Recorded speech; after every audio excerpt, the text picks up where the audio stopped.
Le second livre des Chroniques, chapitre 34. Josias avait 8 ans lorsqu'il devint roi, et il régna 31 ans à Jérusalem. Il fit ce qui est droit aux yeux de l'Éternel, et il marcha dans les voies de David son père. Il ne s'en détourna ni à droite ni à gauche. La 8e année de son règne, comme il était encore jeune, il commença à rechercher le Dieu de David son père. Et la 12e année, il commença à purifier Juda et Jérusalem des hauts lieux, des idoles, des images taillées, des images en fonte. On renversa devant lui les autels des Baals, et il abattit les statues consacrées au soleil qui étaient dessus. Il brisa les idoles, les images taillées et les images en fonte, et les réduisit en poussière, et il répandit la poussière sur les sépulcres de ceux qui leur avaient sacrifié. Et il brûla les ossements des prêtres sur leurs autels. C'est ainsi qu'il purifia Juda et Jérusalem. Dans les villes de Manassé, d'Éphraïm, de Siméon et même de Nephtali, partout, au milieu de leurs ruines, il renversa les autels, il mit en pièces les idoles et les images taillées, et les réduisit en poussière, et il abattit toutes les statues consacrées au soleil dans tout le pays d'Israël. Puis il retourna à Jérusalem. La 18e année de son règne, après qu'il eut purifié le pays et la maison, il envoya Scaphon, fils d'Atsalia, Maaséja, chef de la ville, et Joach, fils de Joachaz, l'archiviste, pour réparer la maison de l'Éternel son Dieu. Ils se rendirent auprès du souverain sacrificateur, Hilkija, et on livra l'argent qui avait été apporté dans la maison de Dieu, et que les Lévites gardiens du seuil avaient recueilli de Manassé et d'Éphraïm, et de tout le reste d'Israël, et de tout Juda et Benjamin, et des habitants de Jérusalem. On le remit entre les mains de ceux qui étaient chargés de faire exécuter l'ouvrage dans la maison de l'Éternel.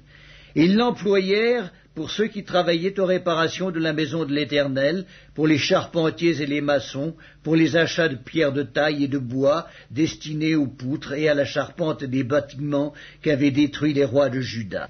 Ces hommes agirent avec probité dans leur travail. Ils étaient placés sous l'inspection de Yakat et Abdias, lévites d'entre les fils de Merari, et de Zacharie et Mesculam d'entre les fils des Kéatites. Tous ceux des Lévites qui étaient habiles musiciens surveillaient les manœuvres et dirigeaient tous les ouvriers occupés aux divers travaux. Il y avait encore d'autres Lévites secrétaires, commissaires et portiers. Au moment où l'on sortit l'argent qui avait été apporté dans la maison de l'Éternel, le sacrificateur Hilkija trouva le livre de la loi de l'Éternel donné par Moïse. Alors Hilkija prit la parole et dit à Scaphon, le secrétaire, « J'ai trouvé le livre de la loi dans la maison de l'Éternel. » Et Hilkija donna le livre à Scaphon, et Scaphon apporta le livre au roi et lui rendit aussi compte en disant, « Tes serviteurs ont fait tout ce qui leur a été commandé. Ils ont amassé l'argent qui se trouvait dans la maison de l'Éternel et l'ont remis entre les mains des inspecteurs et des ouvriers. » Scaphon, le secrétaire, dit encore au roi, « Le sacrificateur Hilkija m'a donné un livre. » Et Scaphon le lut devant le roi. Lorsque le roi entendit les paroles de la loi, il déchira ses vêtements.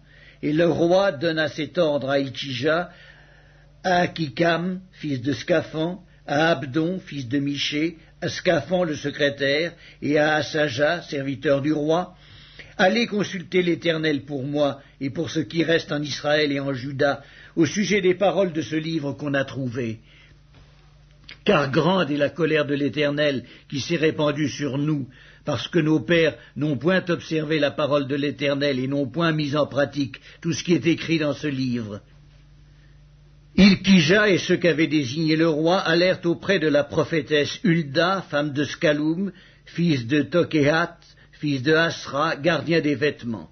Elle habitait à Jérusalem dans l'autre quartier de la ville.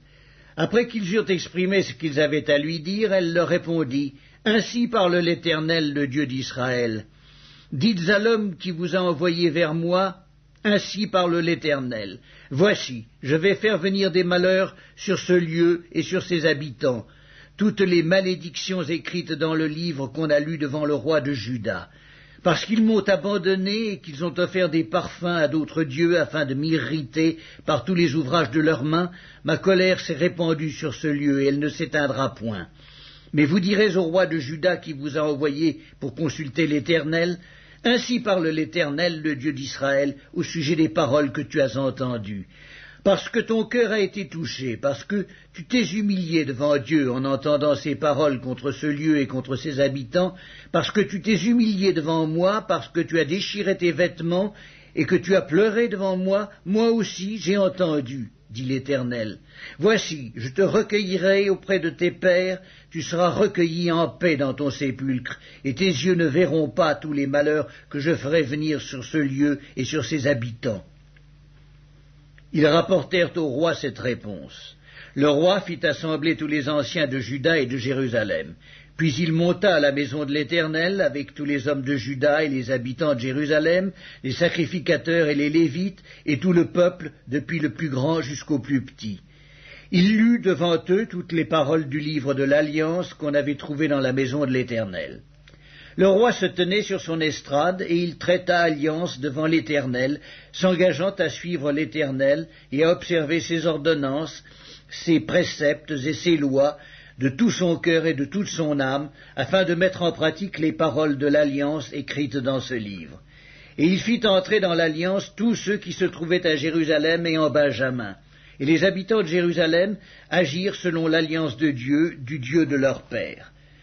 Josias fit disparaître toutes les abominations de tous les pays appartenant aux enfants d'Israël, et il obligea tous ceux qui se trouvaient en Israël à servir l'Éternel leur Dieu. Pendant toute sa vie, ils ne se détournèrent point de l'Éternel, le Dieu de leur père.